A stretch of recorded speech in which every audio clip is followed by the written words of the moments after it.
नमस्कार. स्वागत आहे सर्वांचं आपल्या एमपीएससी एक्झाम मंत्राच्या प्लॅटफॉर्मवर. खरं तर मयूर यादव सरांनी हा सेशन फक्त संकल्प आपले राज्यसेवा मेन्स मेंटरिंग बॅच जी आहे त्यासाठी अरेंज केला होता, पण मी त्यांना रिक्वेस्ट केली की हा let it become open to all aspirants. तर त्यांनी माझ्या रिक्वेस्टचा मान ठेवून मॅडमला रिक्वेस्ट केला आणि आपण सगळ्यांसाठी ओपन हा सेशन करतोय. त्याबद्दल प्रथमतः मयूर यादव सरांचे खूप खूप आभार. आणि आज आपल्यासाठी गेस्ट लेक्चर म्हणून प्रांजली भाटे मॅडम या ठिकाणी आले आहेत. खरं तर त्या प्रायव्हेट सेक्टरमध्ये आहेत, पण त्यांच्याकडे ते एक्सपर्टीज आहे ज्याची तुम्हाला एक एमपीएससी विद्यार्थी म्हणून खूप जास्त गरज आहे. आपल्याला माहिती आहे की क्लर्कचा रिझल्ट फायनल लागत नाहीये, कंबाईन ऑलरेडी पोस्टपोन झालेली आहे, बऱ्याच लोकांना राज्यसेवेमध्ये थोडे तळ्यात मळ्यात मार्क आहेत. अशा परिस्थितीमध्ये आपल्याला आपलं मानसिक स्वास्थ्य व्यवस्थित ठेवून आणि एक शांततेनं प्रोडक्टिव्हली काहीतरी चांगलं करणं, अभ्यास करणं आणि पोस्ट मिळवणं हे आपलं जे ध्येय आहे ते मिळवण्यामध्ये या गोष्टीचा खूप मोठा रोल असू शकतो. त्यामुळं आपण हे सेशन अरेंज करत आहोत. तर मी मयूर सरांना विनंती करतो की त्यांनी गेस्ट बद्दल इंट्रोडक्शन द्यावं.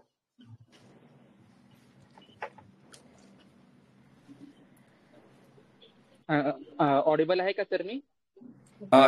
Yes, you are audible sir. Thank you so much sir की हा सगळा प्लॅटफॉर्म उपलब्ध करून दिला आणि म्हणजे आपल्या एमपीएससीच्या जर्नी मधल्या सगळ्याच सहकार्यांना, मित्रांना मार्गदर्शन उपलब्ध करून देण्याची एक संधी उपलब्ध झाली. आणि त्या अगोदर मी प्रांजली मॅडमचे खूप आभार मानतो की त्या त्यांच्या एक्सपर्टीजचा वापर आपल्या एमपीएससी मधल्या मुलांसाठी करून देत आहेत. तर मी थोडक्यात त्यांची ओळख करून देतो. प्रांजली मॅडमचं सायकोलॉजी मध्ये मास्टर्स झालेलं आहे. त्यानंतर त्यांनी ह्युमन रिसोर्स मध्ये एमबीए केलेलं आहे आणि त्यानंतर एमबीएच्या मुलांना काही वर्ष त्यांनी टीचिंगही केली.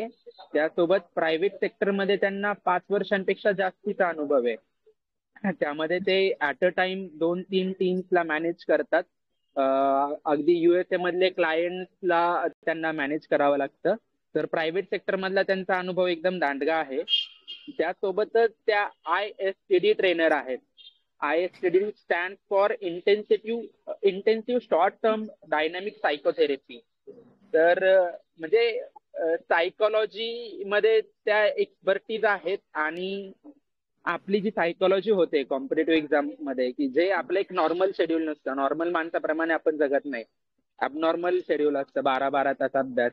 कोणताच निसर्गातला प्राणी इतका तास अभ्यास करत नाही आणि त्याच्यामुळं नैसर्गिकरित्या आपल्याला काही मानसिक अडचणी येणं स्वाभाविक असतं. मग अभ्यास व्यवस्थित होत नाही, डिसिप्लिन राहत नाही, अशा अनेक अडचणी आहेत. मी काही या अडचणींवरती बोलायला नको. तर त्या अडचणींवरती प्रॅक्टिकल टिप्स कशा मिळतील हे सांगण्यासाठी प्रांजली मॅडम आज आपल्यासाठी अवेलेबल आहेत. तर मला वाटतं की सगळ्या आपल्या एमपीएससीतल्या विद्यार्थी मित्रांनी त्यांच्या मार्गदर्शनाचा पुरेपूर फायदा घ्यावा. Over to you Pranjali ma'am. तर नमस्कार आणि thank you so much Mayur Yadav sir आणि डॉक्टर अजित काकडे सर की हा प्लॅटफॉर्म उपलब्ध करून दिला. आणि माझा प्रायव्हेट सेक्टर मधला अनुभव आणि जेव्हापासून म्हणजे मला वाटतं मी साधारण 2.5-3 वर्ष झाले पुण्यामध्ये आहे. आणि पुण्याचा सदाशिवपेठ एरिया असू दे किंवा जिथे एमपीएससीची सगळी मुलं आणि युपीएससीचे प्रिपरेशन करणारी मुलं आहेत यांच्या आजूबाजूच्या इर्दगिर्दमध्ये मी माझा प्रायव्हेट अभ्यास म्हणजे प्रायव्हेट सेक्टर आणि ह्यांचा सगळ्यांचा ओव्हरऑल स्ट्रगल आणि हा सगळा प्रवास बघते. तर ज्यावेळेस मयूर सरांशी सुद्धा मी बोलले आणि आमचं एक जनरल डिस्कशन चालू होतं तेव्हा ह्या गोष्टी ट्रिगर झाल्या की ह्या बऱ्याच गोष्टी मुलं फेस करतायत. आणि मला एक समहाऊ असं वाटलं की ही गोष्ट काही प्रायव्हेट सेक्टर किंवा अदर आपल्या लाईफ मधल्या कुठल्याही सर्कमस्टन्सेस मध्ये किंवा प्रायव्हेट लाईफच्या गोल अचीव मध्ये किंवा कुठलेही काम ऑफिसमध्ये करताना तिथे येणारे ऑब्स्टॅकल्स आणि तुम्ही करतात हे more or less on a larger side सेमच आहे. आणि मग मला असं वाटलं की माझा अभ्यास कदाचित सगळ्यांना हेल्पफुल होईल आणि एक पॉइंट ऑफ व्ह्यू मी देण्यासाठी एक मदत करेल. म्हणून मला असं वाटतं की हा प्लॅटफॉर्म आज सगळ्यांसाठी इम्पॉर्टंट आहे. आणि हे म्हणून मी आपल्या सेशनला सुरू करते. सर मोस्टली सगळे जॉईन झालेत ना? कारण आपण येस मॅम, सगळे जॉईन झालेत आणि मी कमेंट सेक्शन पण ऑन ठेवतो. इन बिटवीन कुणाला काय अडचण असेल तर आपण सगळ्यात शेवटी एक क्वेश्चन आन्सर सेशन घेऊया. नक्की Yes, नक्की. You can start, ma'am. So आपण एक छोटासा आईस ब्रेकर सेशनने पण स्टार्ट करूया. सो आता सगळे मे बी लॅपटॉप वरून, टॅब वरून किंवा पेन पेन्सिल सोबत असताना असं घेऊन सेशन हे जॉईन केलं असेल, तर तुम्हाला एक जो गोल तुम्ही प्लॅन केलाय ऑन अ लार्जर, की आफ्टर अ इयर तुम्हाला तो अचीव्ह करायचा आहे, और आफ्टर 6 months अचीव्ह करायचा आहे. आता तुमच्या वेगवेगळ्या एक्झाम लाईन अप झालेल्या आहेत. कंबाईनची एक्झाम आहे, ग्रुप सी ची एक्झाम आहे, काहींची मेन्स आहे. सो त्यानुसार तुम्हाला जे कुठले तुम्ही गोल प्लॅन केले आहेत ते गोल तुम्हाला एका पेपरवर लिहायचा आहे. आणि तो गोल पेपरवर लिहून झाल्यानंतर मिरर समोर किंवा फ्रंट कॅम समोर किंवा इमॅजिन करून त्या हॅपीएस्ट मुवमेंट मध्ये तो एक्सप्रेस करायचा आहे की yes I will achieve it, yes I will do it. So ह्या प्रकारचे तुमच्याकडून ते इमोशन्स आले पाहिजेत. नॉट लाईक की yes I will do it. So अशा प्रकारचे इमोशन्स न घेता की ते as an extreme happiest and achieve ज्या क्षणी होईल त्यावेळेस तुमचे इमोशन्स काय असतील त्या इमोशन्स मध्ये रिॲक्ट करायचे. सो मला असं वाटतं मी एक फ्रॅक्शन ऑफ सेकंड देते आणि एक्सपेक्ट करते की हे तुम्ही जिथे आता असाल तिथे हे कराल. आणि मग त्याच्यानंतर मी कंटिन्यू करते की मी हे का करायला सांगितलंय तुम्हाला.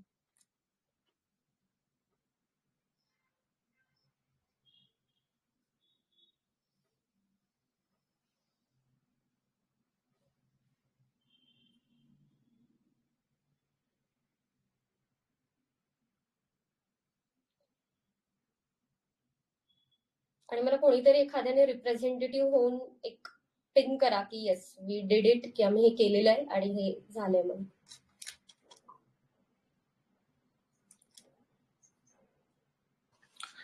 कमेंट्स ऑन आहेत, कुणी एक जण सांगू शकतं कमेंट करून.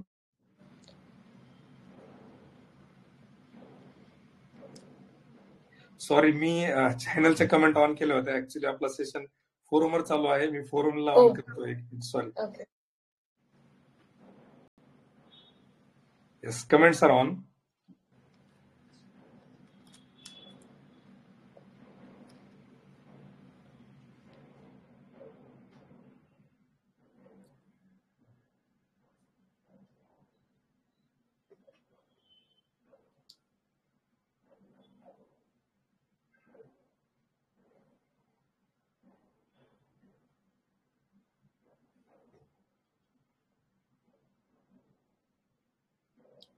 Yeah, ma'am. Got responses. They have done it.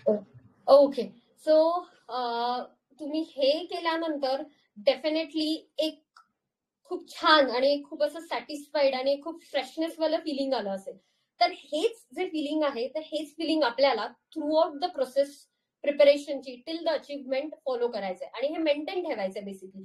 तर आता जे इमोशन जनरेट झालं आणि आता जे इमोशन वाटलं की येस की यार झालं, हेच ह्याच्यासाठी जो स्ट्रगल चालू होता आणि ह्याच्यासाठी जे करत होतो ते झालंय.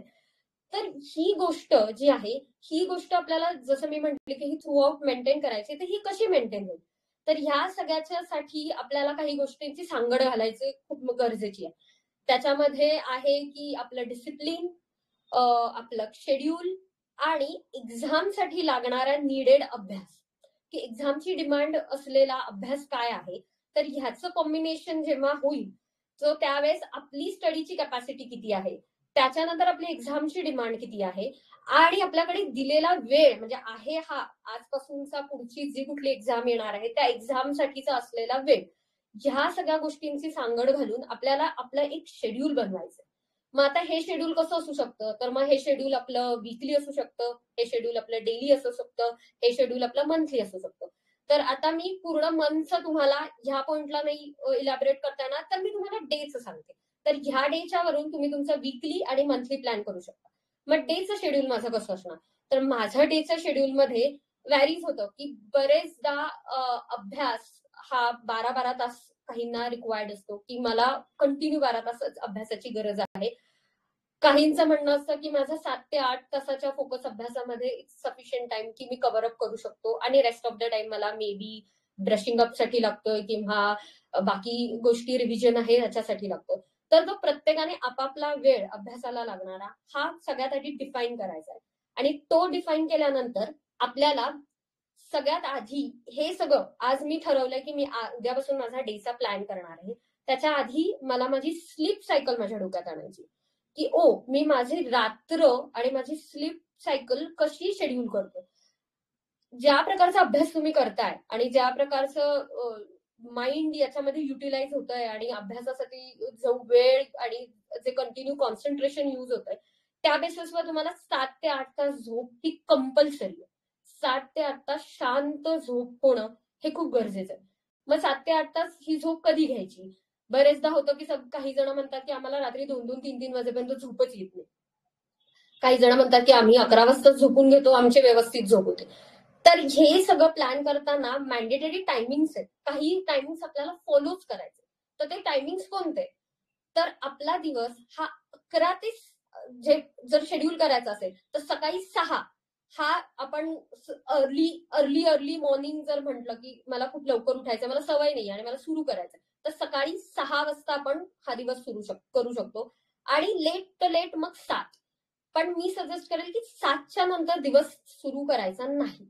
7 वाजता is the ultra max late time आपण कन्सिडर करू शकतो की तेव्हा माझा दिवस सुरू झाला पाहिजे.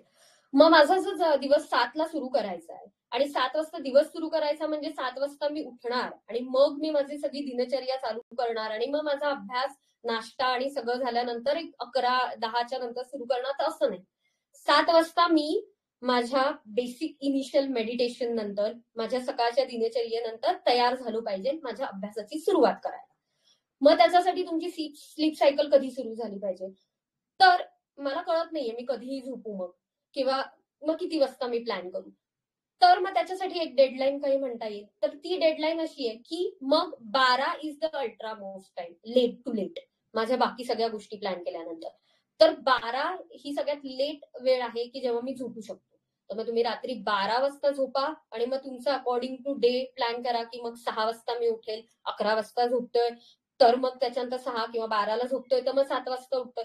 तर त्यामुळे तुमचे स्लीपचं सर्कल अशा प्रकारे झालं पाहिजे की माझी 7 ते 8 ही एकदम शांत आणि पीसफुल झोप झाली पाहिजे. मग मी 7 वाजता उठलो, माझ्या गोष्टी सगळ्या झाल्यावर मी डेस्कवर बसलो, तर मग तुमचं शेड्यूल कसं असलं पाहिजे? तर तुम्ही सेशन्स घ्यायचे तुमचे.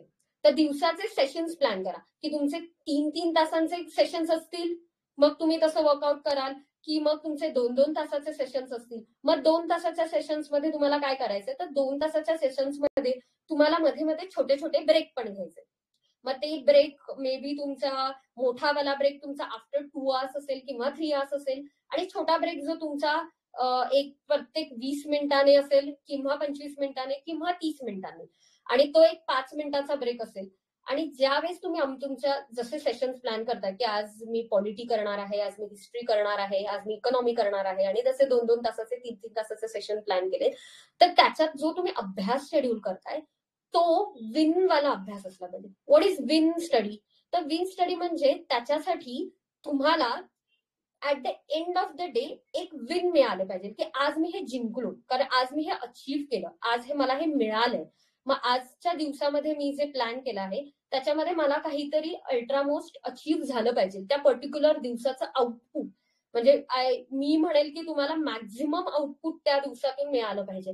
मग ते मॅक्झिमम आउटपुट मिळाल्यानंतर काय करायचंय? तर एक शाबासाची थाप की या झालं, आज मी हे केलंय, गुड, की माझा आजचा विन हा कम्प्लीट झालाय आणि मी आजच्या विनला मी मला शाबासाची थाप दिली. हेच शेड्यूल आपण 7 साठी करू शकतो, 7 डेज. मग कधी कधी असं होतं की मित्राचा बर्थडे आलाय किंवा फॅमिली मेंबरने जेवायला बोलवलंय किंवा माझे मूड स्विंग्स आलेत, आज मला असं करावंच नाही वाटत आहे, आज मला थोडं झोपून राहावंसं वाटतंय, आज मला काहीतरी वेगळंच करावंसं वाटतंय. तर मग त्या 7 दिवसांच्या मध्ये तुमच्याकडे ऍटलिस्ट एक दिवस हा बफर असला पाहिजे की त्या दिवसामध्ये तुम्ही हे रेस्ट ऑफ द डे मध्ये जे राहिलेलं काम आहे ते तुम्ही कम्प्लीट करा. मग तुमचा 7 दिवसाचा हा जो विन आहे तो सुद्धा मग अप्रिशिएटेड झाला पाहिजे की ओके, मी 7 दिवसाचा माझा विन अचीव्ह केला. हे आपण एक शॉर्टर मध्ये 15 दिवसांचं करू. आता पुण्यामध्ये जर बरेचसे स्टुडंट आपले जर पुण्यात असतील तर पुण्यामध्ये खूप छान छान खायच्या प्लेसेस आहेत आणि खूप छान जागा आहेत, आणि मला माहिती की प्रत्येकाची एखादी फेवरेट डिश किंवा फेवरेट हॉटेल किंवा रेस्टॉरंट असेलच. मग 15 दिवसाने स्वतःला म्हणायचं की आज 15 दिवसात जर मी हे अचीव्ह केलं तर 15 दिवसांनी मी आज इथे जेवायला जाणार किंवा आज मी हे खाणार. किंवा मग जे काही असेल, किंवा मी ह्या पर्टिक्युलर मॉल असेल किंवा तिथे व्हिजिट करणं असू दे, किंवा ही जागा मला बघायला खूप आवडते, तिथे वेळ खूप घालवायला आवडतो, तर मी ते करणार. मग त्याच्यासाठी तुम्ही 15 दिवसाचे अचीवर प्लॅन करायचं की दिस इज माय 15 डेज विन. तर माझ्या 15 दिवसानंतर हा माझा विन असेल, हा विन मी तिथे अप्रिशिएट करणार आणि मग मी ते जेवण असेल, ते फूड असेल, ते एन्जॉय करणार. मी ट्रीट ती स्वतःला देणार. So treat your self. स्वतःला ऍज अ मुली असेल तर म्हणजे मी ऍज अ प्रिन्सेस ट्रीट करायचं. ऑल द टाइम तुम्हाला ह्या गोष्टी प्रिन्स आणि प्रिन्सेस ट्रीट करायला लागतील. आता जसं मी म्हणाले की हे तुमचं सकाळी 6 ते 7चं शेड्यूल आहे, त्याच्यात तुम्ही सेशन्स करता आहात, तसे काही काही ऑलरेडी प्री डिफाईन्ड टेक्निक्स आहेत. जसं की रॉबिन शर्माची टेक्निक आहे, ज्याच्यात अर्ली मॉर्निंग उठू शकतात. काही काही अर्ली बर्ड्स आहेत, काही काही नाईट आउट्स आहेत. तर जर अर्ली बर्ड्स असाल तुम्ही, तर अर्ली बर्ड्स आहात तर तुम्ही 5 वाजता सकाळी तुमचा दिवस चालू करू शकताय. मग अर्ली मॉर्निंग 5 वाजता मी सुरू केल्यानंतर माझ्या 20 मिनिट्स नंतर माझे डेफिनेटली ब्रेक्स असले पाहिजे. मग मी एक नॅप घेईल, कारण मी खूप सकाळी दिवस चालू केलेला आहे. मग मला एक थोडीशी आफ्टर लंच एक छोटीशी नॅपची गरज आहे. आणि ज्यावेळेस तुम्ही हा दिवस प्लॅन करा, त्यावेळेस ह्या दिवसांमध्ये ह्या पूर्ण वेळामध्ये, या दिवसाच्या पूर्ण प्लॅन मध्ये तुम्हाला एक छोटा वेळ असा सुद्धा प्लॅन करायचा की ज्याच्यामध्ये मी मला एनर्जेटिक कसं ठेवेल. कंटिन्यू मी 3 तास बसते, मग त्याच्यानंतर मी काहीतरी टेस्ट देते, असाइनमेंट्स देते, किंवा मी जे प्लॅन केलं आहे ते करते. तर त्याच्यामध्ये माझा एक छोटासा हा टाइम स्लॉट असला पाहिजे जो मला एनर्जाइज करेल. मग तो एनर्जाइज कशाने करेल, तर मग कदाचित माझ्या कुठल्या तरी फ्रेंडशी फोनवर बोलून मला होतोय, किंवा मला कुठेतरी एक वॉक घेतल्यानंतर तो होतोय, किंवा मग मला एक छोटासा काहीतरी गेम ऑनलाईन प्ले केल्याने, चेस असेल किंवा कुठलाही, म्हणजे मी तर हे खूप लार्जर होते. काही काही छोटे छोटे अगदीच तुम्हाला एकदम लहान मुलांसारखे अगदीच खुश करणाऱ्या गोष्टी असतील तर त्याही असतील, तर ते करणं असू दे. काहींना असं वाटतं की मी मंदिरात गेल्यानंतर थोडं तिथे बसल्यानंतर छान, काहींना वाटतंय मी बर्ड्सचे आवाज ऐकील कुठेतरी, तिथे गेल्यावर छान वाटतंय. तर हे तुमच्या त्या पूर्ण दिवसाच्या शेड्यूलमध्ये असलं पाहिजे. ह्या पूर्ण अभ्यासाचे मुलं, म्हणजे तुमचा हे पूर्ण जर स्ट्रगल बघतायत, आणि ह्या जेवढ्या सगळ्या ऍस्पिरंटशी मी बऱ्याचशा बोलले, तर मला हे कळलंय की ह्याच्यामध्ये खूप वर्षाचा अभ्यास आणि खूप वर्षाचं प्रिपरेशन केल्यावर अनेक फायनान्शियल असू दे किंवा मग फॅमिलीवाले असू दे, अशा बऱ्याचशा एन्झायटीज आणि ऑब्स्टॅकल्स आहेत. ते ऑब्स्टॅकल्स कोणाला नाही. ऑब्स्टॅकल्स प्रत्येक गोष्ट आपण जी करतो त्या प्रत्येक गोष्टीमध्ये छोटे ना छोटे कुठल्या ना कुठल्या वेगवेगळ्या लेवलचे ऑब्स्टॅकल्स आहेत. ज्या क्षणी मी ऍज अ स्टुडंट प्लॅन केलाय की मी एमपीएससी, यूपीएससी और एनी कॉम्पिटेटिव्ह एक्झामसाठी प्रिपरेशन करतोय, त्यावेळेस हा माइंडसेट घेऊन मी आलीच आहे की ही गोष्ट वेळ घेणार आहे. ही गोष्ट तुमच्या ग्रॅज्युएशन किंवा इंजिनिअरिंग सारखी 4 वर्ष झाली म्हणजे झाली असं नाहीये, किंवा त्याच्यात मला एखाद्या वर्षाचा बॅक, एखाद्या सब्जेक्टचा बॅक लागला आणि मी तो क्लिअर केला आणि झालं, तर असं नाहीये. ही गोष्ट ज्या प्रकारे सगळ्या गोष्टी चालल्या आहेत त्या गोष्टींनुसार, जसे आता काही सर्कमस्टन्सेस चेंज होत आहेत, एक्झाम्स पुढे गेल्या आहेत, पॅटर्न चेंज होतोय, मुलांच्या डिमांड्स बदलत आहेत, त्याच्यामुळे गोष्टी बदलत आहेत. मागच्या वर्षी मला वाटतं एक्झाम झालीच नाही काही याची, तर तो वेळ गेलाय. तर ह्या गोष्टी तुम्ही निगेटिव्हली नका ना घेऊ की मी वर्षभर तयारी केली आणि काहीच नाही झालं वर्षात. Take it as a positive की माझ्या काही गोष्टी राहून गेल्या या सगळ्यात. लेट मी कम्प्लीट दोज थिंग. मला आता त्या पूर्ण करू दे. मी त्या राहिलेल्या गोष्टी आता पूर्ण करेल आणि ह्या वेळेचा मी युटिलाइज करेल. देवाने कदाचित माझ्यासाठी खास ही वेळ आणून दिली आहे. लोकांची एक्झाम 1च वर्षात होते, माझ्यासाठी 1.5 वर्ष, म्हणजे माझ्यासाठी काहीतरी खूप स्पेशल प्लॅन केलंय देवाने. माझ्यासाठी अजून 6 महिने वाढवून दिलेले आहे. तर मग का नाही मी ह्या 6 महिन्याचा अजून ऑप्टिमाइज युटिलायझेशन करेल. जे काही माझ्या मधल्या काळामध्ये या एक्झाम पुढे गेली, मग लोकांशी मी बोललो, मग माझे सगळे मित्र मैत्रिणी बोलले, मग काही कन्सल्टशी मी बोलल्यानंतर माझा त्या काळात तो वेळ गेला, तो वेळ मी आता युटिलाइज करतो, त्याला मी आता मॅनेज करतो, किंवा माझ्याकडनं काहीतरी राहून गेलेलं आहे ते मी प्लॅन करतो. ह्या सगळ्या गोष्टींसाठी तो वाला वेळ युज करायचा आहे. मग याच्यात डिस्ट्रॅक्शन्स येतात. डिस्ट्रॅक्शन, एन्झायटी, ह्या गोष्टी इतक्या मोठ्या आहेत आणि एवढ्या लार्जेस स्केलला आहेत. मग त्या आपण मॅनेज कशा करायच्या आहेत. तर एन्झायटी जेव्हा येते त्यावेळेस मी सांगेल की काही छोट्या छोट्या टेक्निक आहेत, आपण त्या टेक्निक पासून सुरुवात करू. तर त्याच्यासाठी काय करायचंय की आता आपला हा हात आहे, एक हाताच्या नंतर दुसऱ्या हाताची 3 बोटं आपल्या मनगटावर आपल्याला ठेवायची. मनगटावर ठेवल्यानंतर हे जे चौथी छोटा करंगळीचं बोट आहे ते जिथे रिच होत आहे तिथे एक असं हाताचा एकदम सॉफ्ट भाग आहे, तिथे आपल्याला ना क्लॉक वाईज डोळे बंद करून रोटेट करायचंय. याने काय होतंय, याने बरेचदा काही काही जणांना आळस येईल, काही जणांना ढेकर पण येईल, पण ठीक आहे, दॅट इज द पार्ट की या गोष्टींमुळे ते होतंय. तर हे आपल्याला एक 5 मिनिटं करायचंय. यामुळे काय होतं की आपले इमोशन्स आणि जे एन्झायटी आहेत ना त्या बाहेर पडतात. प्लस अजून एक टेक्निक आहे की नमस्कार करतो आपण तेव्हा. तर आपल्याला 2 ब्रेन, राईट आणि लेफ्ट ब्रेन असतात. दिस इज राईट, लेफ्ट ब्रेन. आणि याचा नमस्कार करून शांत मुवमेंट मध्ये बसायचंय. डोक्यात कुठलाही निगेटिव्ह थॉट आणायचा नाहीये आणि एक शांत बसून मग तुम्ही ओंकार करा, डीप ब्रीदिंग करा. आता ब्रीदिंग करताना ब्रीदिंगच्या पण 2 टेक्निक आहे. एक माइंडफुल ब्रीदिंग आहे. माइंडफुल ब्रीदिंग काय आहे? तर माइंडफुल ब्रीदिंग जेव्हा तुम्ही करणार असाल त्यावेळेस तुम्ही नमस्कारच्या पोझिशन मध्ये बसा आणि त्यावेळेस तुम्ही श्वास नाकाने जेव्हा घेणार आहात तेव्हा नाकाने श्वास घेतल्यानंतर तुमचं पोट हे बाहेर आलं पाहिजे आणि ज्यावेळेस तुम्ही सोडणार आहात तोंडावाटे तेव्हा तुमचं पोट आत गेलं पाहिजे.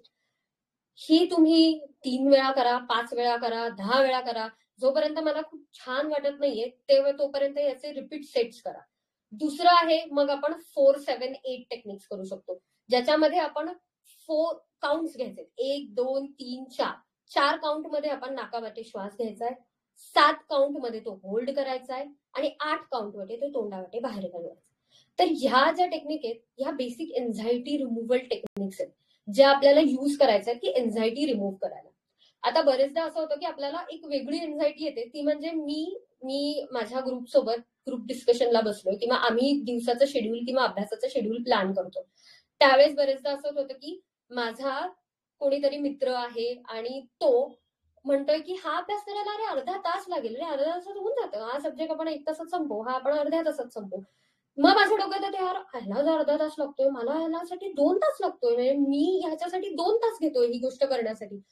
तर ठीक आहे, कदाचित त्याची प्रत्येकाची इंडिव्हिज्युअल ग्रॅस्पिंग कॅपॅसिटी आणि प्रत्येकाचे इंडिव्हिज्युअल अभ्यास करण्याचे टेक्निक, टाइम ड्युरेशन आणि अब्झॉर्बिंग कॅपॅसिटी वेगळी असू शकते. त्यामुळे कदाचित ही गोष्ट माझा मित्र 2 तासात करतोय आणि ते माझ्यासाठी 3 तास लागतात, तर इट्स ठीक आहे, फेअर इनफ, काहीही प्रॉब्लेम नाहीये. मग मी माझा दिवस माझ्या पद्धतीने प्लॅन करणार. सो त्यामुळे जेव्हा आपला दिवस प्लॅन करणार आहोत त्यावेळेस तो माझ्या पद्धतीने, अभ्यासाच्या नीडने आणि माझी कॅपॅसिटी, या 3 गोष्टी महत्वाच्या असल्या पाहिजे. मला 3 तास लागतोय म्हणून मी आरामात चाललंय आणि माझी परीक्षा 2 महिन्यांवर आली आहे, मग माझे सब्जेक्ट पूर्ण तर हो, सब्जेक्ट हे पूर्ण झाले पाहिजे. मग तुला तुझा दिवस कसा शेड्यूल करायचा आहे, तर मग तुला तुझ्या अभ्यासाची आणि टाइम ड्युरेशनची नीड बघून ह्या गोष्टी शेड्यूल करायच्या. ना की तिसरी व्यक्ती आहे आणि माझ्यासोबतचा पिअर ग्रुप आहे आणि ते खूप फास्ट अभ्यास करतात आणि त्यांचं खूप फटाफट होतंय आणि मी खूप मागे राहतोय, तर मग मी कॅपेबल नाहीये का, मी करू नाही शकत आहे का, मग माझं रॉंग चॉईस आहे का, ह्या गोष्टींमध्ये अडकून नाही राहायचं. आणि अजून एक फार महत्वाची गोष्ट आहे की तुम्ही DYSP साठी तयारी करताय, तुम्ही कोणत्या तरी क्लास 1 साठी करताय, तुम्ही ज्या एखाद्या स्टेटला, एखाद्या राज्याला हँडल करणार आहात, तुम्ही खूप लोकांना सांभाळणार आहात, खूप लोकांना मॅनेज करणार आहात. जर मी खूप लोकांना मॅनेज करणार आहे तर मग तुम्ही तुमच्या घरच्यांना नाही मॅनेज करू शकत की घरचं प्रेशर येत आहे, माझ्या मुलींसाठी मॅरेजचं प्रेशर येत आहे, मुलांसाठी करिअर लवकर सेट झालं पाहिजे, वय खूप वाढतंय, खूप वर्ष झाले तू हे दिलंय. जर उद्या मी होतीये DYSP तर मला माहितीये की मी किती लोकांना मॅनेज करणार आहे आणि मी कशा प्रकारे मॅनेज करणार आणि त्याच्यासाठीच तर माझी तयारी चालली आहे.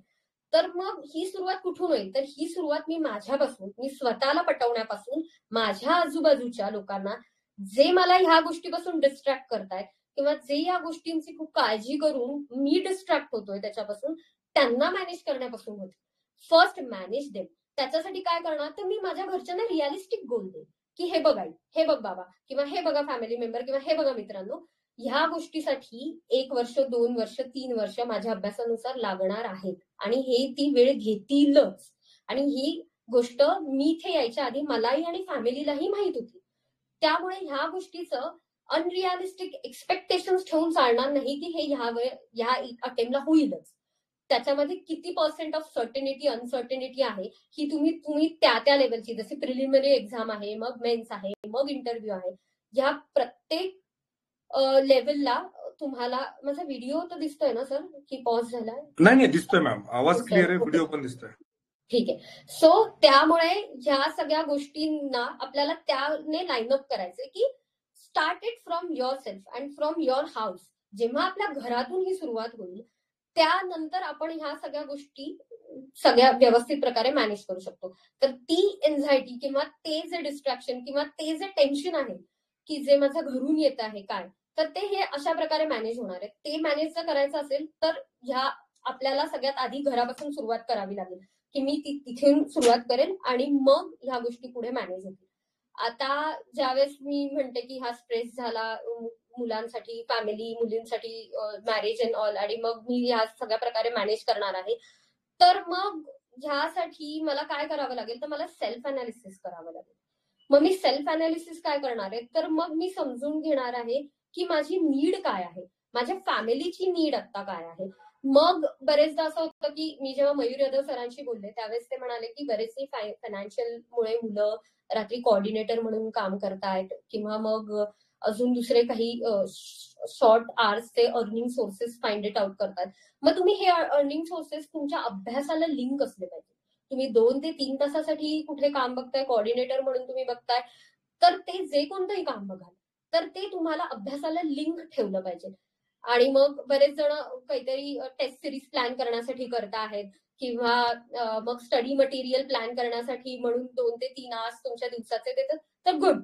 अशा प्रकारे जर तुम्ही अर्निंग सोर्स शोधत असाल तर दॅट इज फाईन. बट ज्यावेळेस तुम्ही तुमच्या दिवसाचं, मी म्हणते महिन्याचं म्हणते, शेड्यूल करतायत, त्यावेळेस तुम्ही हे डिसाईड केलं पाहिजे की एव्हरी डे मध्ये मी भरे 4 तास माझा अनदर अर्निंग सोर्ससाठी देतोय, तर माझा हा पर्टिक्युलर जो गोल आहे हा डेली अचीव झालाच पाहिजे ऍट एनी कॉस्ट. आज मला मूड स्विंग झाले, आज मी फिरायला गेलो, आज माझे काहीतरी बाहेर आउटिंग होते, माझे काहीतरी प्लॅन होते, बट माझा दिवसाचा मिनिमम 2 तासचा अभ्यास झालाच पाहिजे apart from all the things. मग मी बाकी सगळ्या गोष्टी करणार. मी असं नाही की मी सगळं सोडणार, हे जग सगळं सोडून एकदम संत होऊन फक्त अभ्यासाकडे फोकस करणार, तर असं नाही. तर मी याच्यासोबत ते सुद्धा तेवढंच मॅटर करते की मी ह्या गोष्टींसोबत माझ्या दिवसाचा मिनिमम 2 तास हा मॅन्डेटरी देणार म्हणजे देणार. आणि 2 तास तर मी, आणि मग 2 तास मी काय करणार, तर 2 तास मी असा अभ्यास करणार जो अगेन मला विन देणारा असेल. मग मी रॅन्डम काहीतरी वाचणार नाही. त्या 2 तासात सुद्धा मला शाबासकीची थाप द्यायची आणि माझा तो विन अचीव झाला पाहिजे. आता ह्या गोष्टीचं प्लॅनिंग हे प्रत्येकाने मला वाटतं की सकाळपासून किंवा आधीपासून जर केलं असेल तर ते थोडं डिस्ट्रक्टिव्ह वे मध्ये असेल तर ते थोडं मॉडिफाय वे मधून करून आणायचंय आणि ह्या अशा प्रकारचा दिवस हा शेड्यूल झाला पाहिजे. प्लस अजून एक महत्वाची गोष्ट म्हणजे रोज आपण आरशासमोर उभं राहून किंवा मित्रासमोर उभं राहून किंवा फ्रंट कॅमेरा सोबत समोर उभं राहून आपल्याला एक महत्वाची गोष्ट म्हणायची, ती म्हणजे आपण जो कोणता गोल, जे आपण सगळ्यात आधी ऍक्टिव्हिटी स्टार्ट केली की ती with the highest happy movement आणि हायेस्ट हॅपी इमोशन्स मध्ये खूप मोठ्याने बोलायची every day in the night. रात्री आपल्याला हे मॅन्डेटरी काही गोष्टी आयुष्यात मॅन्डेटरी करून टाका तुम्ही की हे मॅन्डेटरी आपल्याला करायचंच आहे. कारण ह्या गोष्टीने जोपर्यंत आपण स्वतःला सेल्फ मोटिव्ह करणार नाही तोपर्यंत सराउंडिंग इज ऑलवेज रीड. आजूबाजूचे हे तयारच आहेत की तुम्ही थोडेसे इकडे तिकडे भरकटाल आणि ते तुम्हाला ढकलायला तयार आहे. त्यामुळे ह्यासाठी सगळ्यात महत्वाचं काय की मी स्वतःला किती सेल्फ मोटिवेटेड ठेवतो. मी मला सेल्फ मोटिवेटेड ठेवणार, मग मी काय करणार आहे, तर मग मी माझा जे काही गोल आहे तो तेवढ्याच मोटिवेशनलने आणि तेवढ्याच हॅपीनेसने एव्हरीडे रिपीट करणार आहे. आता जसं मी म्हटले की ह्याच्यासाठी बाहेरचे फॅक्टर्स जे इम्पॅक्ट करतायत आणि मग डिस्ट्रॅक्शन्स असतील, मग जसं सोशल मीडिया, इंस्टाग्राम. आता जर म्हणणार की इंस्टाग्राममुळे खूप डिस्ट्रॅक्शन होतं, इंस्टाग्रामवर रील बघतात, मग कळत नाही माझा अर्धा तास कुठे गेला, 1 तास कुठे गेला, मग मी इंस्टाग्राम बंद करणार, मी सोशल मीडियापासून डिस्ट्रॅक्ट होणार. तर असं नाही की तुम्ही सोशल मीडियापासून डिस्ट्रॅक्ट व्हा, तुम्ही प्लॅन करा की एक्झॅक्टली आपला वेळ आणि आपले डिस्ट्रॅक्शन्स काय आहेत.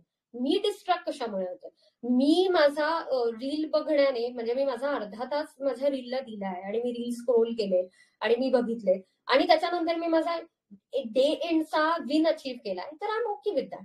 बट जर मी ते अर्धा तासाचे रील बघितले किंवा मी एखादी पोस्ट बघितली किंवा मी काहीतरी असं बघितलंय आणि ज्याच्यामुळे मी माझे 2 तास त्या विचारातच घालवले, तर it is not right way की तुम्ही ती वाली ऍक्टिव्हिटी करताय आणि that is the distraction. What is the meaning of distraction म्हटले तर मग हे डिस्ट्रॅक्शन आहे. जर मी काहीतरी बोला 1 मिनिट. इश्यू काय होतो, आता खूप जण बऱ्यापैकी टेलिग्रामवर पीडीएफ वाचतात किंवा काय करतात आणि अभ्यास करताना सहज काहीतरी ते बघायला जातात की पीडीएफ बघायची, काहीतरी मेसेज बघायचा आणि मग काहीतरी कुठेतरी चॅनलला न्यूज आलेली असते, काहीतरी असते, कुठेतरी काहीतरी शॉर्ट टाकलेले असते. ते एकदा त्यात गेले की बाहेर यायला त्यांना एवढा वेळ जातो आणि ते जोपर्यंत बाहेर येत नाही तोपर्यंत रिअलाइज होत नाही की आपला 1 तास गेला किंवा 2 तास गेले. बरोबर. मग आता जसं म्हणाले सर की आपण एखादी पीडीएफ बघतो, काहीतरी बघतो आणि त्याच्यात अडकतो. तर मला सांगा, मग तुम्ही दिवसाचा तुमचा टाइम जो शेड्यूल आणि विन जो प्लॅन केलेला आहे तो तुमचा अचीव्ह होणार आहे का या गोष्टीने? आणि ठीक आहे, माझा 1 तास गेला, मी ते काहीतरी बघतोय, किंवा 2 तास, आणि मग मला रिअलाइज झालं की माझा 1 ते 2 तास या सगळ्या गोष्टींमध्ये दिलेला आहे आणि हा गेला आहे, आणि ह्यानंतर मग मला एन्झायटी आली आहे मे बी ते काहीतरी बघून, किंवा आता माझ्या डोक्यामध्ये काहीतरी निगेटिव्ह त्याच्याबद्दलचे विचार चालू झाले आहेत. तर ह्या सगळ्याला थांबवण्यासाठी सगळ्यात आधी आपल्याला गोष्टी जी कोणती आहे ती डिसाईड करायची आहे की ठीक आहे, ओके फाईन, माझ्या डोक्यात हा विचार आला, मी याच्यामध्ये 2 तास लॉस्ट झालो, चालेल, मग मी त्याच्यामध्ये खूप वेळ गेला, मला असं वाटलं हे फारच काहीतरी इन्फॉर्मेटिव्ह आहे आणि मी वाचत, आणि सर ठीक आहे, झालं यांच्याकडनं, मुलांकडनं असं झालं, काहीच प्रॉब्लेम नाही. पण ह्या सगळ्यासाठी आपण आपलं शेड्यूल जे केलेलं आहे दिवसाचं त्याला स्टिक राहिलं पाहिजे. ठीक आहे, आज मी याच्यासाठी 2 तास दिलेला आहे आणि गेलेला आहे, तर माझा दिवसाचा जो विन मी प्लॅन केला आहे तो अचीव्ह होणार आहे का नाही. मग त्याच्यासाठी मी माझा दिवसाचा जो 8 वाजेपर्यंतचा, 7 वाजेपर्यंत, 6 वाजेपर्यंतचा प्लॅन केलेला आहे तो अचीव्ह होणार आहे की नाही. जर तो तुमचा त्या गोष्टीनंतर अचीव्ह झाला तर दॅट 1 डे इज फाईन, की तो तुम्ही 1 तास तिथे घालवला आणि तो तुम्ही डिस्ट्रॅक्ट झाला आहात आणि तो तुम्ही तिथे वेळ गेलाय. मग तुम्हाला त्याच्यासाठी तुमच्या काही गोष्टी सॅक्रिफाईस करायला लागतील ज्या तुम्ही दिवसाच्या प्लॅन केलेल्या आहात. आणि आता ह्या पॉइंटला किंवा आयुष्याच्या कुठल्याही प्रिपरेशनच्या पॉइंटला आजूबाजूकडून कोणाकडूनही कुठलेही इनपुट येणं आणि त्यासाठी तुमचा आधी अभ्यास प्लॅन करणं इज द फर्स्ट प्रायोरिटी. जेव्हा केव्हा तुम्ही ह्या गोष्टी करणार आहात त्यावेळेस माझ्या दिवसाचा हा प्लॅन आहे आणि हा मी करणार आहे, इन स्पाइट ऑफ आज मला कळू दे एक्झाम पुढे गेली, एक्झाम होणारच नाही, एक्झाम कधीतरी होणार आहे, ठीक आहे, that park aside, I already given a day for my week की मी ह्या गोष्टींकडे बघीन आणि मी लक्ष देईन. तर मी माझ्या आजच्या दिवसाला त्याच्यासाठी डिस्ट्रॅक्ट नाही करणार. मग माझा दिवसाचा माझा विन झाल्यानंतर मी बघतो ना, मग मी बघते की ह्या गोष्टी काय आहेत, मग मी तिथे थोडासा माझा वेळ घालवते आणि मग मी ते गोष्टी बघितल्यानंतर पण मी माझ्या शेड्यूलला स्टिक राहिल्यानंतरचा जो वेळ राहतो त्यात मी ह्या गोष्टी करीन. आणि मग मी माझा रात्री माझा जो काही मी माझा अजेंडा ठेवलेला आहे आणि मी जे म्हणते की येस मी अचीव्ह करणार आणि येस हे मला मिळालंच पाहिजे, याच्यावर मी फोकस करेन. आता याच्यासाठी मी एक स्टोरी सांगते की एक शेफ आहे, तो शेफ रोज शॉपिंग करतो, एकदम शार्प नाईफ. तुम्ही बघितलं असेल की रेस्टॉरंटमध्ये त्या शेफकडे एकदम शार्प नाईफ असतात आणि ते एकदम फास्ट ठक ठक ठक ठक करून शॉपिंग करत असतात आणि ते त्यांचं रोजचं काम आहे. पण एकदा काय झालं, मी ते एक्झाम्पल घ्या की मी गेले आणि मी त्या नाईफ आणि त्या शेफला पाहिलं की तो फ्रूट कट करत होता आणि तो फ्रूट कट करताना त्या शार्प नाईफ कडे बघून मला वाटलं की ह्याचं बोट कापलं तर, आणि मला ते राहवलं नाही आणि मी त्याच्याकडे जाऊन म्हणाले की थोडीशी काळजी घ्या, ती खूप शार्प नाईफ आहे, तुमचं बोट कापेल. तो माझ्याकडे बघून हसला आणि म्हणाला की हे माझं रोजचंच काम आहे, म्हणजे माझ्यासाठी काही आज नवीन नाही की शार्प नाईफने शॉपिंग करणं आणि माझं बोट कापेल म्हणून या सगळ्याने. तर मी म्हटलं की बरं ठीक आहे, तुमचं रोजचं काम असेल. पण परत न राहता मी जाऊन म्हणाले की तरी तुम्ही थोडीशी काळजी घ्या की ती खरंच खूप शार्प दिसतीये मला, खरंच तुमचं बोट वगैरे कापेल किंवा लागेल तुम्हाला. सेकंड थर्ड टाइम बोलल्यानंतर तो थोडा संभ्रमात पडला की का असं म्हटलंय की माझं बोट कापेल, का असं म्हटलं जाते, तर माझं रोजचंच काम आहे म्हणून. आणि तिसऱ्या आणि चौथ्या सेकंदाला त्याचं बोट कापलं गेलं. आता ह्यातून आउटपुट काय आलंय किंवा ह्याच्यातून समजलंय काय आपल्याला की त्याने त्याची नाईफ बोथट करणं हे सोल्युशन नाहीये की ओके मी माझी नाईफ बोथट करतो जेणेकरून मला कोणीच येऊन सांगणार नाही की ती शार्प आहे नाईफ आणि तुमचं बोट कापेल. मग तर कोणी बघितल्यानंतर म्हणाली काय आहे, तर नॉर्मल आपली घरात जशी सुरी असते तशी, आणि याचं बोट कापण्याचं किंवा हा विचारच माझ्या डोक्यात नाही येणार. मग पण हे सोल्युशन आहे का की तो त्याची नाईफ शार्पनेस कमी करेल, तर हा त्याच्यावर सोल्युशन नाही की तो त्याची नाईफवर काम करेल. त्याला काम त्याच्यावर करायचंय की त्याच्या हातांवर, की ती नाईफ त्याने किती स्टडी पकडलेली आहे, की जेणेकरून मला प्रांजली असू दे किंवा मला अजून कोणी असू दे त्याने येऊन सांगितलं की तुझं बोट कापेल, इन स्पाइट ऑफ की तो हे रोज काम करतो.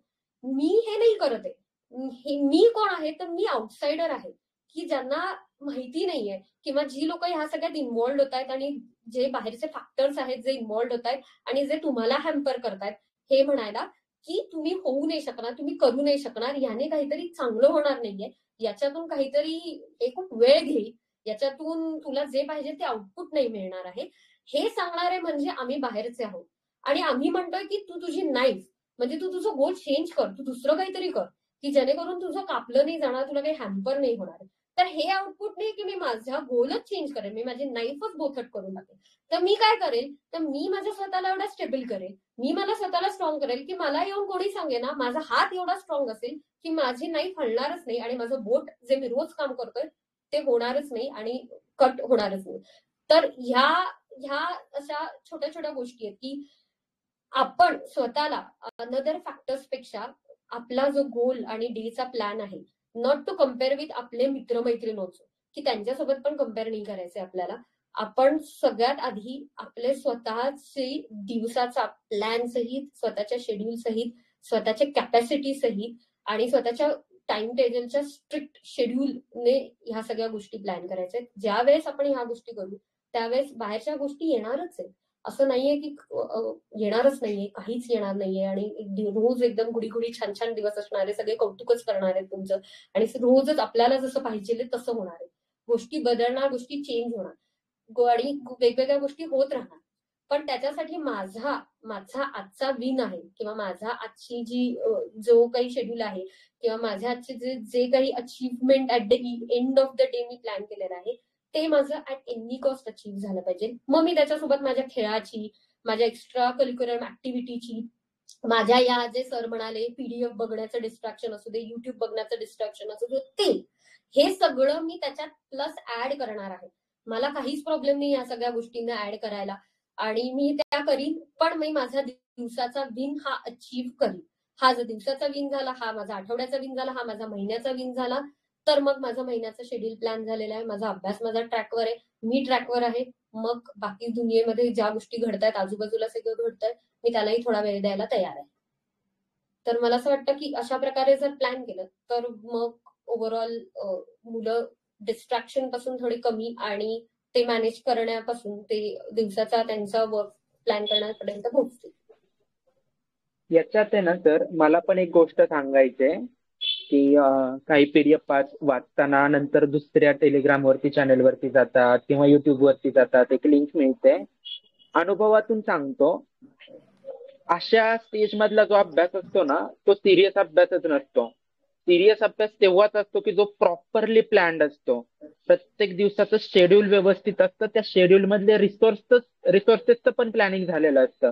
म्हणजे जर पीडीएफ वगैरे पाहिजेच असतील ना, त्या ऑलरेडी डाउनलोडेड असतात दुसऱ्या दिवसासाठीच्या, किंवा त्या दिवसाचे प्रॉपर आज या दिवसात मला इतके पेजेस संपवायचे या विषयाचे, त्याच्यासाठी एवढे एवढे रिसोर्सेस आहेत, या पीडीएफ आहेत.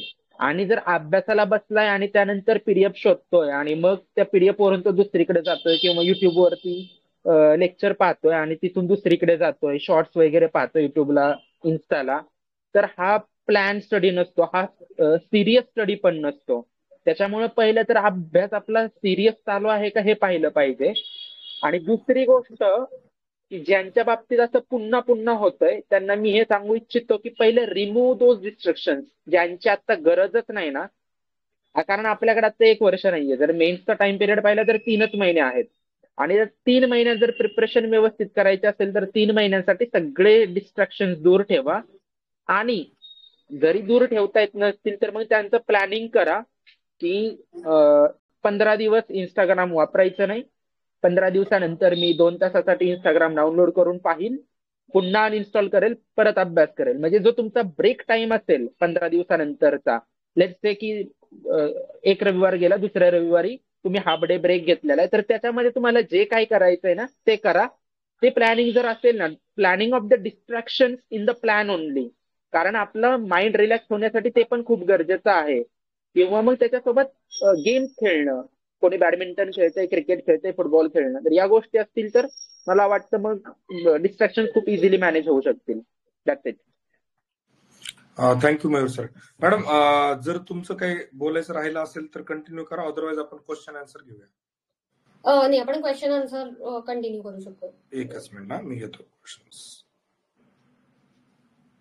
Please help to how to overcome over thinking over target plan. म्हणजे त्यांचं एकतर ओव्हर थिंकिंग हे पेपर सोडवतानाच असेल आणि ओव्हर टार्गेट प्लॅन म्हणजे तुम्ही जे म्हटलात कॅपॅबिलिटी कॅपॅसिटीच्या बियॉन्ड टार्गेट सेट होत आहेत. ओके, सो आता कॅपॅबिलिटी आपण पहिले फर्स्ट पॉइंट जर घेतला की कॅपॅबिलिटी आणि कॅपॅसिटीच्या बाहेर जर मी प्लॅन करतोय माझा, तर सगळ्यात आधी की आपला सिलेबस काय आहे, म्हणजे आता तो जो लिंक सिलेबस जर म्हटलं की काय सिलेबस आहे आणि त्याच्यानंतर माझी कॅपॅसिटी काय आहे पर्टिक्युलरली त्या दिवसाची किंवा ते पर्टिक्युलर सब्जेक्ट, तर ह्यांची सांगड सगळ्यात महत्वाची म्हणजे घातली पाहिजे की लिंक स्टडी. आता जर मी म्हंटल की मी माझ्या कॅपॅबिलिटीच्या बाहेर प्लॅन करतोय, तर मग मला माझी कॅपॅबिलिटीज माहिती नाहीये. इथूनच गोष्टींची सुरुवात होते की मला आधी हे आयडेंटिफाय करायला पाहिजे की माझी कॅपॅबिलिटी. ह्यासाठीच मी उदाहरण दिलं की हा प्रश्न कधी निर्माण होतो, ज्यावेळेस मी माझे मित्र किंवा माझ्या सर्कलमध्ये बसल्यानंतर हे म्हणतो की हा व्यक्ती 2 तासात हे करतोय, तर तो 4 चॅप्टर कम्प्लीट करू शकतोय. आणि माझी कॅपॅबिलिटी मला माहितीये की जर समोरचे व्यक्ती माझे मित्र मैत्रीण आहेत आणि ते माझ्यासोबत माझ्या बरोबरचा अभ्यास करतायत आणि त्यांना ती गोष्ट करायला 2 तास लागतायत, तर मी अट्टहासाने माझं सुद्धा 2 तासात होईल हे घेऊन नाही चालणार. मला त्याच्यासाठी माझं डिसाईड करायला पाहिजे की मला त्या गोष्टीसाठी किती वेळ लागतो आणि ती गोष्ट मी किती वेळात करू शकतो आणि त्याच्यासाठी माझी ॲज अ इंडिव्हिज्युअल कॅपॅसिटी किती आहे. सो ती कॅपॅसिटीचं अनालिसिस सगळ्यात महत्वाचं आहे की आपण केलं पाहिजे.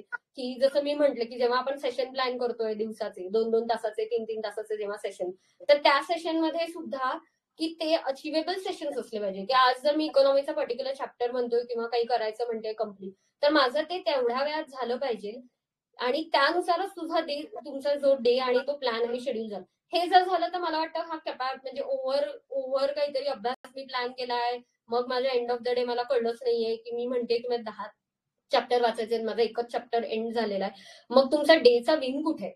मी त्यासाठीच हा डे विंग घेतलाय की मग माझा डेचा विंग कशावर नाही ना, तर मग तो डेचा विंग ह्याच गोष्टींवर.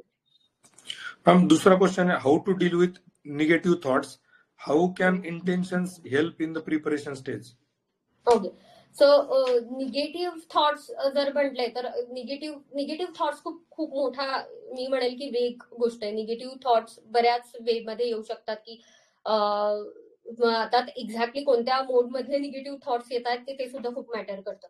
तर त्यामुळे जर निगेटिव्ह थॉट्स जर आले, जसं मी म्हणाली की कुठल्याही निगेटिव्ह थॉट्स आल्यानंतर आपल्याला ज्या मेडिटेशनच्या टेक्निक आहेत की ज्या आपल्याला इम्प्लिमेंट करायच्या आहेत आणि ज्याने आपले जे निगेटिव्ह थॉट्स, जे एन्झायटी असेल, जे स्ट्रेस असेल, ते जेव्हा बाहेर पडतं, तर त्यावेळेला मेडिटेशन हे इज द फर्स्ट स्टेप की आपण ते सगळ्यात पहिले ज्यावेळेस माझ्या डोक्यात निगेटिव्ह थॉट्स येतात, ज्या आत्ता ह्या पॉइंटला सेशन घेता घेता मला निगेटिव्ह काहीतरी थॉट्स आला, ह्या पॉइंटला मी थांबणार आहे, मी माझा हात जोडणार आहे, मी जशी 4-7-8 वाली ब्रिदिंग टेक्निक आहे ती वापरणार आहे, मी माइंडफुल ब्रिदिंग टेक्निक आहे ती, मी राईट लेफ्ट ब्रेन टेक्निक आहे मी ती वापरणार आहे, नाहीतर मी माझा रेस्ट राऊंड करणार आहे आणि मी रिलॅक्स होणार आहे.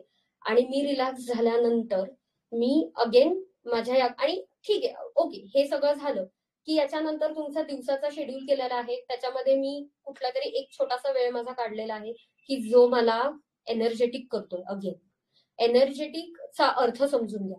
एनर्जेटिक म्हणजे मग मी माझा इन्स्टाच लावेल किंवा मी काहीतरी युट्यूबचे सगळं रील स्क्रोल करेल किंवा हे नाही.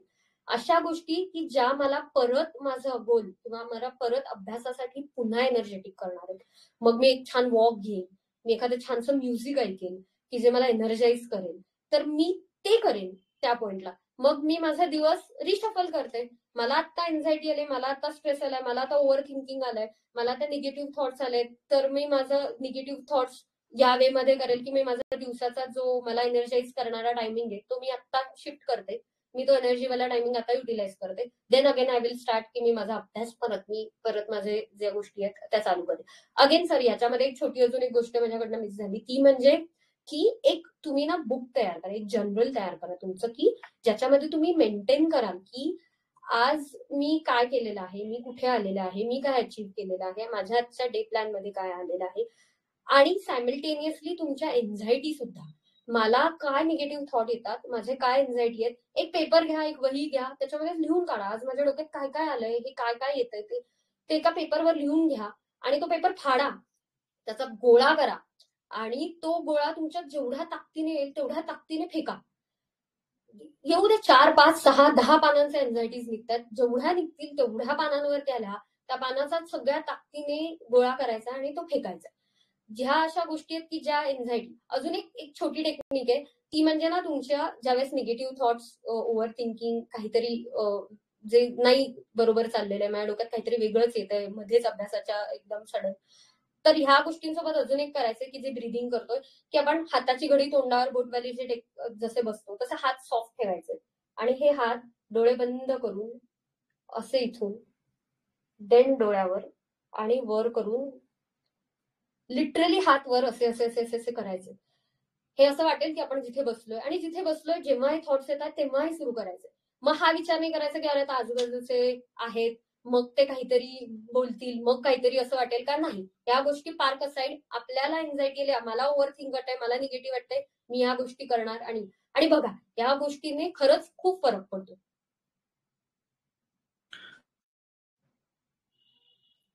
सर म्यूट वर आहात तुम्ही.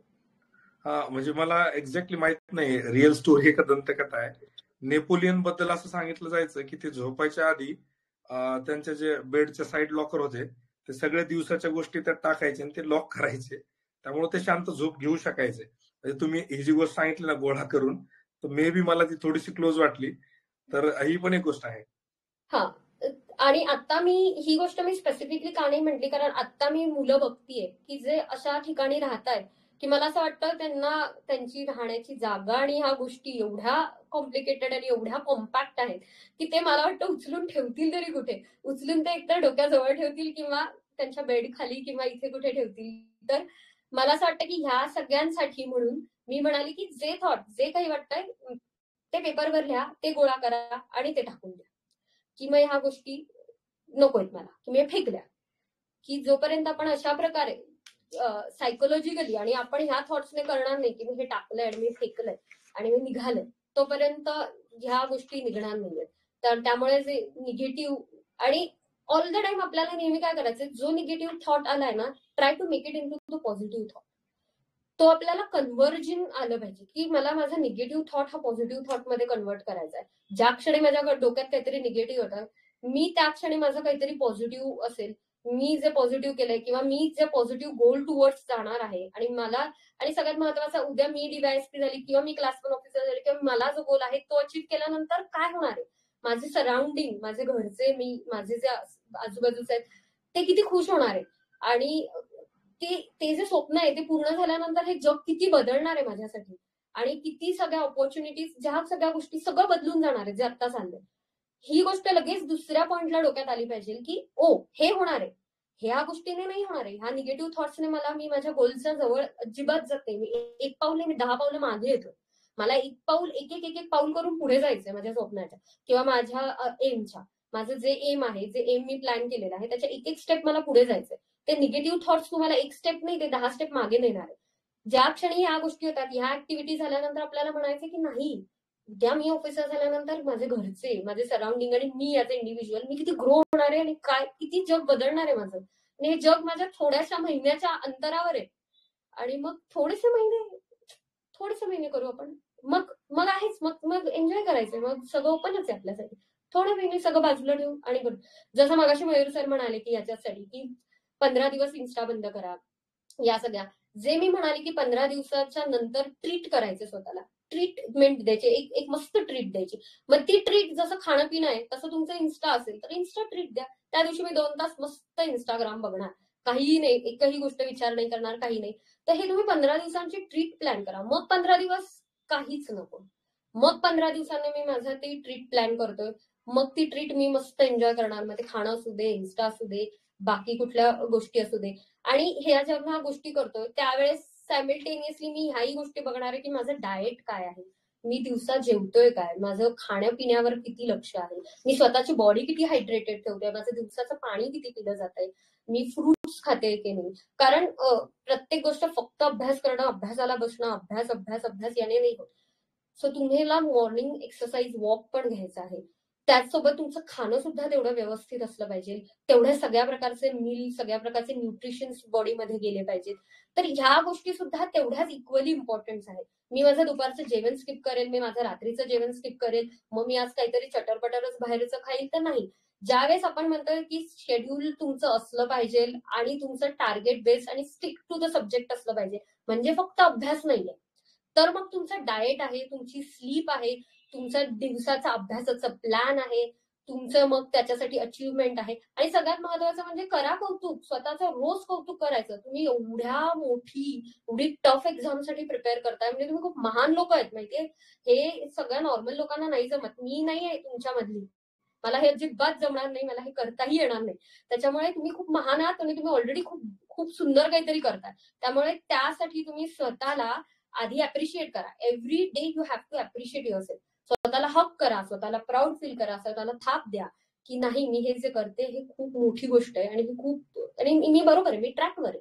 समटाइम्स इट हॅपन, पण मी ट्रॅकवर आहे, मी करते आणि मी करतोय आणि हे होणार आहे. तर ह्या गोष्टी सुद्धा ज्यावेळेस तुम्ही प्लॅन करता तेव्हा महत्वाच्या आहेत. तुम्ही म्यूट वर. स्टडी असून पण आता पास होईल की नाही ही भीती वाटते. काय करावे? मनात विचारांचं वादळ उठते, जे की निगेटिव्ह असतात ते कसे कुठून टाकावे? फ्युचरची भीती वाटते आहे, कशी कमी करावी?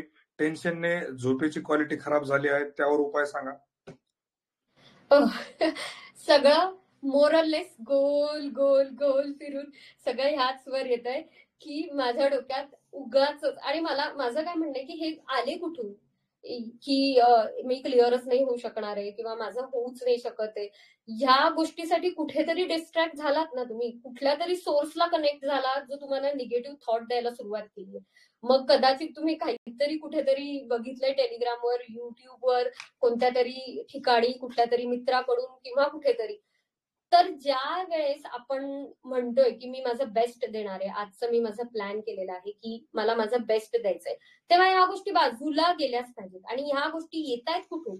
सगळ्यात फाइंड इट आउट, तर सोर्स फाइंड करायचा आहे की मी नाही करू शकत आहे, माझा अभ्यास नाही होते, माझी एक्झाम नाही निघणार आहे. आणि मग हे आलं कुठून? हे असंच सडन आकाशात अचानक डोक्यात नाही पडलंय. याच्यासाठी कुठेतरी मी डिस्ट्रॅक्ट केलेलं आहे, माझं कुठेतरी लक्ष गेलेलं आहे आणि कुठल्या तरी एखाद्या निगेटिव्ह थ्रेडने, एका दोऱ्याने माझं लक्ष वेधलेलं आहे. त्यामुळे जर तुम्ही तुमचं बेस्ट द्यायचं ठरवलेलं आहे आणि जर तुमचं शेड्यूल केलेलं आहे, तर मग ह्या गोष्टींना आतमध्ये एंट्री नाहीये आणि ही द्यायचीच नाहीये. सगळ्यात आधी आपण हे माझ्या स्वतःच्या मनाला ठरवायचंय की ह्या गोष्टी येणार आहेत, हे तुम्ही सगळ्यांनी धरून चाला. ह्या गोष्टी जाणार नाहीयेत, ह्या गोष्टी येणारच आहेत सोबत. त्यामुळे प्रोसेस जी करतोय आपण अभ्यासाची, जी मी माझं शेड्यूल प्लॅन केलेलं आहे, जे मी क्लासेस अटेंड करतोय, जे मी एक्स्ट्राचे सेशन्स लावलेले आहेत, मी युट्यूबचे सेशन्स करतोय, त्या प्रोसेसवर विश्वास ठेवा. Trust the process. सगळ्या प्रोसेसवर विश्वास ठेवणं is the most ultra most thing. तर प्रोसेसवर विश्वास ठेवा आणि आपल्या दिवसाच्या शेड्यूलवर विश्वास ठेवा. आणि आपण ह्या ही स्पर्धा परीक्षा असं नाव आहे, कॉम्पिटिटिव्ह एक्झाम. स्पर्धा हे नावच सगळं सांगून जाते. स्पर्धाचा अर्थ काय की मला थांबले तर मी संपले, मला थांबून नाही चालणार, मला धावावंच लागणार आहे. तर मला धावायचं आहे, तर मग मला ह्या गोष्टी म्हणजे ही अनसर्टनिटी, माझं होईल नाही होईल, एक्झाम पुढे जाईल नाही जाईल, किंवा आता सगळे पॅटर्न बदलेल नाही बदलेल, ह्या अनसर्टनिटी घेऊन चालायच्याच सोबत आणि मला धावायचंय. तर मी या स्पर्धेत उतरले. आणि जर ही स्पर्धा मला जिंकायची असेल तर मला ह्या गोष्टी मागे ठेवायला लागतील, मला माझं प्लॅन करावं लागेल, तरच मला पुढे जाता येईल. एक thank you ma'am for giving your time. एक अशी कोणती गोष्ट कंपल्सरी केलीच पाहिजे as a aspirant to stay positive full day? Affirmations technique बद्दल सांगू शकाल का फॉर दिस एक्झाम? अफर्मेटिव्ह टेक्निकसाठी मी म्हणाले ना की जे आपल्याला गोल जो आहे, मी म्हणाली की सकाळी तुम्हाला तो विन, आणि जो माझा लॉंग टर्म गोल आहे, जो माझा 5-6 महिन्याने 7-8 महिन्याने अचीव्ह होणार आहे, तो माझा गोल जो मी आरशासमोर किंवा मी समोर फ्रंट कॅमेरा समोर जो माझ्या सगळ्या एनर्जीने, आणि ज्या दिवशी मला पोस्ट मिळेल त्या दिवशी मी कोणत्या आनंदात असेल की जेव्हा मला कळेल माझ्या लिस्टमध्ये नाव दिसतंय, तेव्हा मी त्या लेवलला जाऊन खुश असेल. त्या लेवलमध्ये मला तो जो गोल माझा जोरात म्हणायचा आहे, ओढून म्हणायचा आहे की yes I will do it, yes मी हे केलंय, येस मी ऑफिसर झालोय, येस मला अचीव्ह झालेलं आहे. त्याचबरोबर माझं मेडिटेशन आहे की जे मी म्हणाली की आपल्याला आपल्या प्रत्येक, जेव्हा निगेटिव्ह होतंय, जेव्हा मला असं वाटतंय माझा दिवस स्टार्ट होतोय, माझा दिवसाचा मिड होतोय, मला मेडिटेशन करायचंय, माझ्या टेक्निक वापरायचंय. आणि ह्या सगळ्यामध्ये महत्वाचं आहे आपल्याला ना कंटिन्यू पॉझिटिव्ह लोकांसोबत राहायचंय. माझ्या आजूबाजूला मी अभ्यासाची तयारी करताना मला पॉझिटिव्ह लोक हवेत. जे निगेटिव्ह आहेत त्यांना म्हणायचं थँक्यू, जा, मला तुम्ही नको आहात माझ्या आयुष्यात. मला माझ्या बाजूला फक्त आणि फक्त पॉझिटिव्ह थॉट्स, पॉझिटिव्ह बोलणारे, पॉझिटिव्ह इनपुट देणारे एवढीच लोक हवी आणि त्याच लोकांमध्ये राहायचंय आणि त्याच लोकांशी कॉन्टॅक्ट वाढवायचे आहेत आणि त्याच सराउंडिंग मध्ये आपल्याला पुढचे काही काळ, जोपर्यंत आपला गोल अचीव्ह होत नाहीये, जोपर्यंत आपला एम अचीव्ह होत नाहीये, तोपर्यंत आपल्याला त्या लोकांमध्ये राहायचंय. Yes ma'am. बाकी मोर से मला असं वाटतं सारखेच आहेत ma'am. You talk about how to maintain your study schedule with friends, but please help for such student who prepared alone, not have competitive friends group, how these students track their study. खूप जण त्यातल्यात महिला आहेत, आपले खूप students आहेत की ज्या घरी एकट्या रिमोट प्लेसला एखाद्या सेंटरला नाही आहेत, म्हणजे कुठेतरी खेड्यामध्ये किंवा कुठेतरी एखाद्या ठिकाणी अभ्यास करतायत, तर त्यांना एक्झॅक्टली हे कळत नाही की त्या कुठे, वेअर दे स्टँड. सो आता ह्यासाठी आता जसे इथे कनेक्ट झाले, तर टेलिग्राम मध्ये खूप छान फीचर आहे की तिथे तुम्ही ग्रुप क्रिएट करू शकता तुमचा अभ्यास करणारे. तुम्ही व्हर्च्युअली, मी लांब आहे, मी कुठे अभ्यास करतेय, तर मी अभ्यास करतेय तिथे, पण मी माझ्या टेलिग्रामवर, जसं आता मी म्हटलं की माझा मी दिवसाचा शेड्यूल केलाय, आज मी म्हणालीये की आज मी एक टेस्ट देणार आहे, एक्झाम्पल घेते की आज माझा दिवसाचा विन आहे की मी एक टेस्ट देणार 1 तासाची, ओके, आणि त्याच्यामध्ये मी XYZ मार्क्स आणणार आहे. तर हे माझ्या दिवसाचं विन आहे, त्याच्यासाठी माझा दिवसाचा जो काही अभ्यास आहे मी सगळं केलं आणि मी ते विन अचीव्ह पण केलं. तुम्ही तुमचे ग्रुप्स बनवा, ज्याच्यामध्ये तुम्ही तुमचे विन शेअर करा, तुम्ही ते रिकॉग्नाइज करा. ह्या गोष्टी जेव्हा तुम्ही रिमोटली आहात आणि तुम्ही ते करताय, तर त्याचबरोबर ह्या सगळ्या गोष्टींसोबत तुम्ही तुमच्या फॅमिली सोबत वेळ स्पेंड करा. तुम्ही रिमोटली तिकडे आहात तर थोडा वेळ तुमच्या फॅमिलीला द्या. तुम्ही आज घरच्यांशी बोला ना की आज माहितीये, आज मी माझ्या दिवशी प्लॅन केलेलं की मी एक टेस्ट देणार, ज्यामध्ये मला 100 पैकी XYZ मार्क आले पाहिजेत आणि ते जर मार्क मला मिळाले तर मला असं वाटतं की मी थोडी तरी माझ्या गोलच्या जवळ जाते, माझ्या एमच्या जाते आणि आई बाबा आपण पक्का हे होणार, जर मी हे असं केलं तर मी नक्की अशी होईल. तर आज मी ते केलं, हे त्यांच्याशी शेअर करा की हा की ओ आज मी तिथे गेले. आणि देन सेम क्रिएट ग्रुप, जे टेलिग्रामवर छोटे तुमचे जे पण अशा लोकांचे जे पॉझिटिव्ह आहेत, परत मी रिपीट करते, पॉझिटिव्ह, ज्यांनी त्यांचा दिवसाचा प्लॅन केलेला आहे, ज्यांनी त्यांचं अचीवमेंट प्लॅन केलेला आहे, असे लोक तुम्ही एकत्र या, एकत्रितरित्या तुम्ही त्यानंतर प्लॅन करा की ओके आज मी हे केलेलं आहे. आणि असे खूप ग्रुप बघितले माझे, खूप साऱ्या मित्रांचे, मित्रमैत्रिणींचे जे अभ्यास करतायत हे त्यांचे आहेत, ज्याच्यामध्ये ते रोज त्यांचं शेड्यूल शेअर करतात की आज मी सकाळी हे वाचणार आहे आणि संध्याकाळी हे बघ हे झालेलं आहे. अकाउंटेबल टू समवन, ते अकाउंटेबल आहेत, मी अकाउंटेबल आहे सरांना. आज मी सरांना सांगते सर माझं असं झालेलं आहे, आज माझं दिवसाचं हे अकाउंटेबल आहे मी, ओके, सरांनी सांगितलं हे बघ प्रांजली असं झालेलं आहे मी. तर अकाउंटेबल टू समवन, ग्रुपमध्ये आपल्यात अकाउंटेबल व्हा. माझ्या मित्राशी, माझ्या ग्रुपमध्ये मी जे माझा अभ्यास करतात त्यांच्यासोबत अकाउंटेबल होतो. तर अकाउंटेबिलिटी खूप महत्वाची आहे की मी जे अचीव्ह करतोय ते जर मी स्वतःची सेल्फ अकाउंटेबल असेल आणि मी करू शकतोय तर गुड. जर मला ते जमत नाहीये की मी स्वतःलाच म्हणतोय मी हे करेल पण होत नाहीये, मग तुम्ही तुमच्या कोणत्या तरी फ्रेंड सोबत अकाउंटेबल राहा की मी आज हे करणार आहे ना सर, तुम्ही रेकॉग्नाइज करायचं की प्रांजलीने केलंय की नाही, ओके मी रेकॉग्नाइज करणार सरांनी केलंय. सो अशा प्रकारे तुम्ही अकाउंटेबल राहा, जर तुम्ही रिमोटली करताय. मॅम ऍक्च्युली यांच्यासाठीच मी एक ग्राउंड झिरो नावाची कन्सेप्ट आणली होती की एक 25 विद्यार्थ्यांचे ग्रुप केले टेलिग्रामला आणि फ्री नको म्हणून 104 रुपये पर मंथ ना आपण ते ग्रुप क्रिएट केलते की डेली रिपोर्टिंग करायचं की काय अभ्यास केला, नाही केला विथ रिझन लिहायचं आणि 3 दिवस रिपोर्ट नाही केलं तर त्याला रिमूव्ह करण्यात येईल. सुरुवातीला केलं, खूप जणांनी एन्थुजियास्टिकली काही ठिकाणी केलं, नंतर प्रत्येकाकडून करणं झालं नाही. पण त्यात ज्यांनी केलं म्हणजे आता विशाल शितोळे सर ग्राउंड झिरोचे मेंबर आहेत, एक्साइज PSI 2023, 20 रँक 2023. आता आपले मेन्सचे मेंटर पण आहेत आणि अजून काही आहेत, मला वाटतं तुकाराम पण होता त्याच्यामध्ये, आता खूप चांगला स्कोर आहे राजेश प्रिलिम्सला. ज्यांनी सिरियसली केलं ना त्यांना त्याचा फायदा झाला. पण मुलांमध्ये ना ते डिसिप्लिन नाहीये महत्वाची गोष्ट आणि कन्सिस्टन्सी नाहीये, म्हणजे कधीतरी करणार कधीतरी नाही करणार. मी परत एकदा तो ग्रुप ऍक्टिव्हेट करतो, प्रत्येकाला अजून एकदा संधी देतो की ज्यांना डेली रिपोर्टिंग करायचं ना अकाउंटेबल राहायचं त्यांनी ते चालू करू. काही मुलींचे मॅडम प्रश्न आहेत त्या पर्सनली म्हणजे ग्रुपवर नाही बोलू शकत आहेत, पर्सनल मेसेज करतील तर आपण बघूया त्यांना कसं मॅनेज करता येईल. मला वाटतं ऑलमोस्ट ऑल क्वेश्चन्स झालेले आहेत, बऱ्यापैकी गोष्टी आता रिपीट होत आहेत. Sir thank you very much ma'am for being here. आणि खूप प्रॅक्टिकल आणि काय म्हणता येईल एक तो पर्स्पेक्टिव्ह जो एक सायकोलॉजिस्टचा तर तो खरंच बघायला मिळाला. Thank you very much. Thank you so much. Thank you so much sir की मला आज खरंच खूप खूप इंटेलेक्च्युअल, खूप हुशार आणि खूप अचीव्ह करणाऱ्या एवढ्या सगळ्या फ्युचर ऑफिसर्स सोबत मला बोलण्याचे चान्स मिळाला आणि ही ऑपॉर्च्युनिटी दिली. आणि अगेन खूप थँक्स मयूर यादव सरांना की आमचं बोलणं झाल्यानंतर ते म्हणाले की आपण करूया, आणि मी हे सेशन केलं आणि आता हे झालंय सेशन. तर thank you so much again. Thank you Mayur sir आणि प्रांजली मॅडम. आणि होप की आता यातून काहीतरी पॉझिटिव्ह विद्यार्थ्यांना भेटेल. आणि मी एवढी अपेक्षा करतो की ऍटलिस्ट एक तरी विद्यार्थी ह्या गोष्टी सिरियसली करेल आणि त्याच्या आयुष्यामध्ये त्याला पॉझिटिव्ह काहीतरी बेनिफिट मिळेल.